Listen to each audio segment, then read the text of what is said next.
আসসালামু আলাইকুম, আমি আনাস শিকদার তোমাদের মাঝে হাজির হয়েছি নতুন এক অধ্যায় নিয়ে ত্রিমাত্রিক বস্তুর গল্প। তো ত্রিমাত্রিক বস্তু কাকে বলে আর মাত্রা কাকে বলে? ত্রিমাত্রিক মানে তিনটি মাত্রা। এখন মাত্রা হলো যেমন দৈর্ঘ্য একটা মাত্রা, প্রস্থ একটা মাত্রা আর উচ্চতা। এখন যে বস্তুর দৈর্ঘ্য ও প্রস্থ আছে, যেমন হলো যদি আমরা একটা ধরি বর্গক্ষেত্র ধরি বা রম্বস ধরি, যাই হোক, এর হলো দৈর্ঘ্য ও প্রস্থ আছে। এর একটা রম্বস, এটা হলো দৈর্ঘ্য আর এটা প্রস্থ, দৈর্ঘ্য ও প্রস্থ আছে। তাহলে এটার মাত্রা হলো দ্বিমাত্রিক। আর যে বস্তুর দৈর্ঘ্য ও প্রস্থ উচ্চতা তিনটায় আছে, যেমন যদি একটা আয়তক্ষেত্র একটা ঘনক আকৃতির কোনো বস্তু আমরা ধরি, এরকম ঘনক আকৃতির যদি কোনো বস্তু ধরি, এটা দেখো দৈর্ঘ্য আছে, প্রস্থ আছে, উচ্চতা তিনটাই আছে, এই জন্য এটা হলো ত্রিমাত্রিক বস্তু। এখন এখানে আমাদের একটা ছক আছে, এখানে বলছে কোনটি দ্বিমাত্রিক এবং কোনটি ত্রিমাত্রিক নিচের ছকে নির্ধারিত করে নাম লিখে। এখন কাগজ, যেমন এই কাগজটায় এটার কি কোনো উচ্চতা আছে? এটা শুধু দৈর্ঘ্য, যে এটা হলো প্রস্থ, আর এই যে এটা দৈর্ঘ্য প্রস্থ আছে, তাই কাগজ হলো দ্বিমাত্রিক। বই, বই কীরকম থাকে? এরকম চতুর্ভুজের মতোই থাকে, কিন্তু তারপরে এ পাশে একটা থাকে আর শেষের এই পাশে একটা থাকে। এই জন্য বইয়ের যে এইটুকু যে গ্যাপ আছে বা এইটুকু যে একটা দাগ আছে, এটা হলো বইয়ের উচ্চতা। এই জন্য বই ত্রিমাত্রিক বস্তু, কারণ দৈর্ঘ্য বস্তু তিনটায় আছে। ইট, ইটও প্রায় ঘনক আকৃতির মতোই, ছোটো ঘনক আকৃতি আর কি বলা চলে। এই জন্য ইট ইট প্রায় যেরকমই, এই জন্য ইট হলো ত্রিমাত্রিক বস্তু, ইট এরকমই।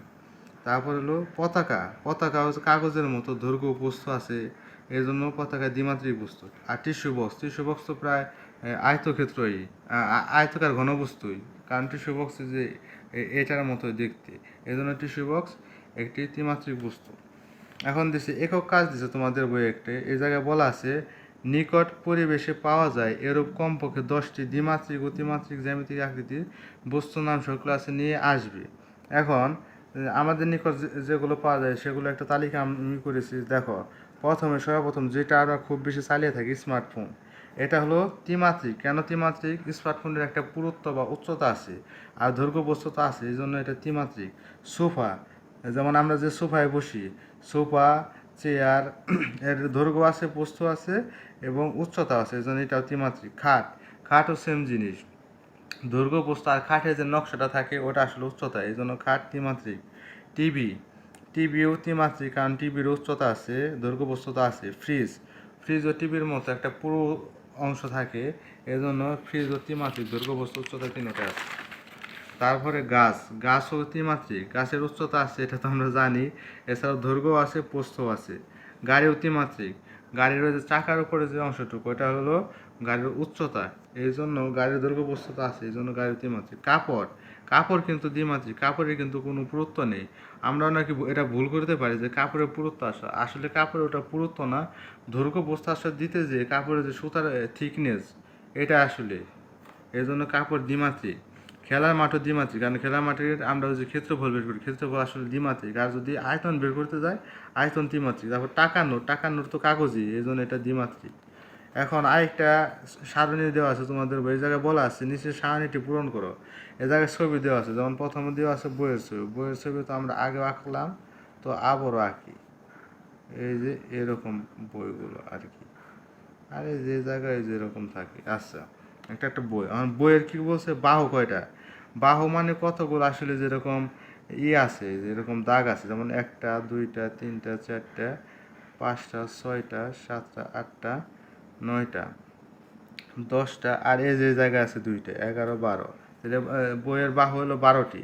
তারপর কোণ, এই সবসময় এটা মনে রাখবা, একটি বাহুতে 2টা করে কোণ উৎপন্ন হয়, যেমন এই জায়গায় একটা আর হলো এই জায়গায় একটা, 2টা করে কোণ উৎপন্ন হয়।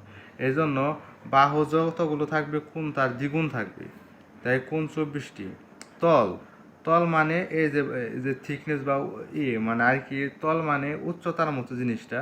যেমন এই যে জায়গায় একটা আছে, এই জায়গায় একটা আছে 2টা, এই জায়গায় একটা 3টে 4টে, এই যে জায়গায় একটা আছে আর এই যে জায়গায় একটা আছে, এই মোট 6টা। মানে বাহুর অর্ধেক থাকবে তল, মোট কথা যেটা। তারপর কি বলছে, অন্যান্য বৈশিষ্ট্য কি, পরস্পর বিপরীত তলগুলো সমান। এই জায়গায় যেমন বইয়ের এই পাশে সামনের অংশ আর পিছনের অংশ প্রায় সমান, আবার ভিতরের অংশ যে এইটুকু আর এইটুকু সমান। এখন জ্যামিতিক আকৃতির নাম, এটা আসলে দেখতে আমাদের কাছে একবার ইজিতে বোঝা যাচ্ছে, এটা হলো আয়তাকার ঘনবস্তু। তারপরে চিত্রে দেওয়া আছে ম্যাক্স বক্স। ম্যাক্স বক্স তো আয়তাকার ঘনবস্তুর মতো এরকম থাকে, তারপরে এ যেরকম থাকে এ যেরকম থাকে, এটা আসলে আয়তাকার ঘনবস্তু, আর এরকম ভিতরে ম্যাচ থাকে, এটা আয়তাকার ঘনবস্তু। এখন কি বলছে, এটাও বইয়ের মতো সেম, এই যে বইয়ের মতো এ জায়গায় কিন্তু ম্যাচের একটা ই থাকে, এ জায়গায় থাকে, তার মানে এটারও বাহু হলো 12টি, কোণ হলো 24টি, এবং তল হলো 6টি। অন্যান্য বৈশিষ্ট্য ওই বইয়ের মতো যে পরস্পর বিপরীত তলগুলো সমান। জ্যামিতিক আকৃতির নাম আয়তাকার ঘনবস্তু। এরপর আছে ম্যাক্স বক্স। ম্যাক্স বক্সের বাহু যে বইয়ের মতোই, যে আমরা আঁকাইলাম যে এই জায়গায় আসলে বইয়ের মতো এই জায়গায় দুইটা আছে পুরুত্ব, এই জায়গায় দুইটা আছে পুরুত্ব, এটা আসলে আমাদের উচ্চতা, আর এটা দৈর্ঘ্য, আর এটা হলো প্রস্থ। তো এই জায়গায় বাহু যে আমার আগের মতোই এরকম 12টি হবে, আর কোণ হবে বাহুর দ্বিগুণ মানে 24টি, আর হলো তল হবে বাহুর অর্ধেক মানে 6টি। এখন অন্যান্য বৈশিষ্ট্য, এটা হচ্ছে বইয়ের মতো পরস্পর বিপরীত তলগুলো সমান, আর জ্যামিতিক আকৃতির নাম এটা আয়তাকার ঘনবস্তু। তো এরপরে আসলে হলো ক্যান। ক্যানটা আসলে কি মনে হয়, এটা আসলে এরকম গোল হয়, এভাবে দাগ হয়, আর এই নিচে এরকম হয়। এই ক্যানের আসলে কোনো বাহু নেই, কারণ এগুলো তোমরা যদি ক্যানের বাহু ধরে, এগুলো আসলে বাহু নেই, এগুলো কিন্তু এমনি সমান দাগ নেই, এগুলো এভাবে একটু বাঁকানো আছে। এই ধরো এটা ক্যানের কোনো বাহু নেই, ক্যানের কোণও নেই, কারণ ক্যানে তুমি এখানেও কোণ ধরতে পারবে না, এখানেও না এখানেও না, ক্যানের কোণ নেই। ক্যানের আবার তল আছে, যেমন এই যে গোল গোল যে ক্যাপটা থাকে এটা একটা তল, এই যেখানে যে একটু বাঁকানো এটা একটা তল, আর এই যে নিচে যে বাঁকানো এটা একটা তল, মানে ক্যানের তল থাকে 3টি। অন্যান্য বৈশিষ্ট্য, 2টি সমতল ও একটি বক্রতল বিশিষ্ট। এই যে এইটা আর এইটা হলো বক্রতল, আর এইটা আর এই যে এটা প্রায় সমতল, এই জন্য 2টি সমতল আর একটি বক্রতল। আর আকৃতি হলো বেলনাকার, এরকম যে আকৃতির হয় এগুলো হয় বেলনাকার, যেমন সিলিন্ডার, সিলিন্ডারগুলো হয় যে এরকম এইভাবে দিয়ে যেভাবে সিলিন্ডার, এগুলো হলো বেলনাকার। এরপর হলো বক্স। বক্সের বাহু হইলো 12টা। বক্স ওই আয়তাকার ঘনবস্তুর মতোই, এই যেটার মতোই বাহু 12টা, কোণ 24টা, তল হলো তার 12-র অর্ধেক 6টা। অন্যান্য বিশিষ্ট বিপরীত তলগুলো পরস্পর সমান, আর জ্যামিতিক আকৃতি আয়তাকার ঘনবস্তু। এবার ফুটবল আসে, ফুটবলও ক্যানের মতোই। ফুটবল যদি আমরা আঁকাই এভাবে, ফুটবল আসলে যেরকম হয়, মনে করে এটা একটা ফুটবল, আর এখানে তুমি কোনো কোণ পাবে না, কোনো বাহু পাবে না, কারণ এগুলো যদি বাহু ধরে, এগুলো বাহু না, এগুলো হলো বক্রতল অথবা বিপরীত তল যাকে বলা হয়, অনুরূপ কোণে, যেগুলো আসলে কোনো কোণ উৎপন্ন করে না। আমরা অনুরূপ কোণ বললে ভুল হবে, কারণ অনুরূপ কোণ একটা আরেকটি অনুরূপ থাকবে, এখানে কোনো কোণ অনুরূপ না, আর এখানে কোনো কোণ উৎপন্ন হবে না, এজন্য বাহুও নেই, এর কোণও নেই। তল আছে একটি কীরকম, যেমন গোলকের এই যে এই যে পুরো বেশ পুরা মানে জায়গা জুড়ে যেটা বেষ্টন করে আছে, এটা হলো একটা খালি তল। অন্যান্য বৈশিষ্ট্য, শীর্ষবিন্দু নেই, এর কোনো শীর্ষবিন্দু নেই, এটা যেখান থেকে শুরু হয়েছে তার কোনো নির্দিষ্ট ঠিকানা নেই, কোন জায়গা থেকে শুরু হয়েছে। আর জ্যামিতিক আকৃতি, এটা আসলে একটা গোলক।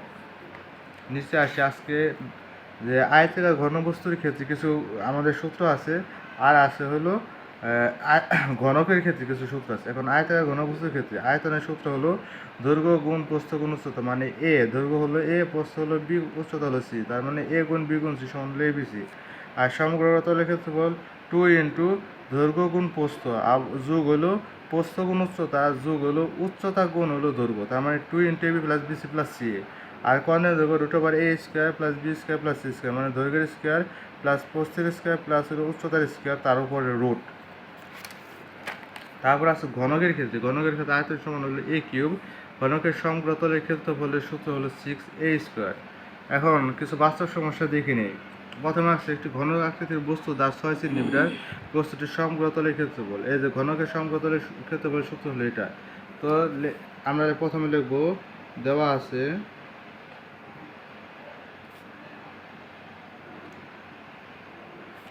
বস্তুর ধার, ধার মানে এই যে এ, ধার বা দৈর্ঘ্য বা যাই বলো না কেন তোমরা, ধার মানে এ, ধার এ সমান হলো 6 সেন্টিমিটার। তাহলে আমরা জানি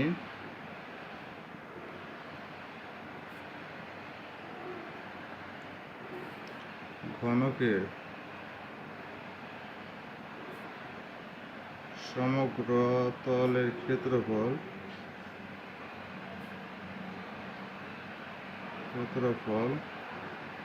সমান 6a স্কোয়ার 2 দাও, তাহলে 6 গুণ হলো 6 স্কোয়ার, তার মানে হলো 6 গুণ 36, তার মানে হলো 6 36 হাতের হলে 318 3 মানে 21 216, এখানে একক আসলো সেন্টিমিটার, এখানে হবো বর্গ সেন্টিমিটার।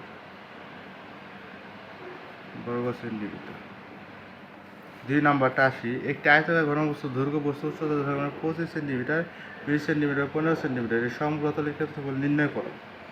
তাহলে আমরা শুরুতে লিখবো, দেওয়া আছে,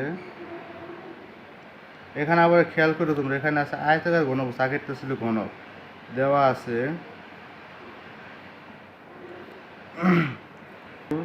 আয়তাকার বস্তুর দৈর্ঘ্য, আয়তাকার বস্তুর দৈর্ঘ্য এ সমান হলো 25 সেন্টিমিটার, আয়তাকার বস্তুর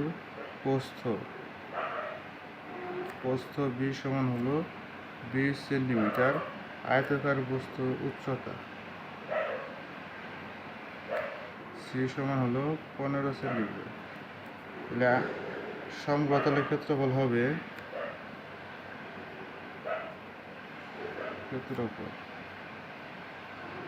ওই যে আগের সূত্র, আগে যে আমরা দেখি আসলাম, ওই জায়গায় সূত্র আসছিল 2 into AB plus BC plus CA, তার মানে 2 গুণ হলো এর মান হলো 25 গুণ হলো 20 যোগ হলো 20 গুণ 15 যোগ হলো 15 গুণ 25, এখানে হলো ক্ষেত্রফল সূত্র হলো বর্গ সেন্টিমিটার, আর আয়তনের সূত্র হলো ঘন সেন্টিমিটার, তাহলে বর্গ সেন্টিমিটার।